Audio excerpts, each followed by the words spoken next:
देश की गलियों कूचों में हर सिमत फाशी फैली हो, जिस देश में बिनते हवा की चादर भी दाग से मैली हो, जिस देश में आटे चीनी का कोहरान फलक तक जा पहुंचे, जिस देश में बिजली पानी का फिर दान हलक तक जा पहुंचे, जिस देश में गुर्बत माओ से बच्चे नीलाम कराती हो, जिस देश में दौलत शुरफा से नाजायज काम कराती हो, जिस देश के ओहदेदारों से ओहदे न संभाले जाते हो, इस देश के हर एक लीडर पर सवाल उठाना वाजिब है।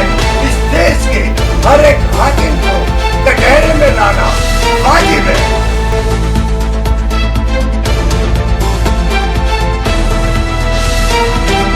जिस देश के सादा लो इंसान वादों पर टाले जाते हो। देखिए इकबाल काजमी के साथ कटहरे में, सिर्फ और सिर्फ स्पेशल रिपोर्ट .tv पर।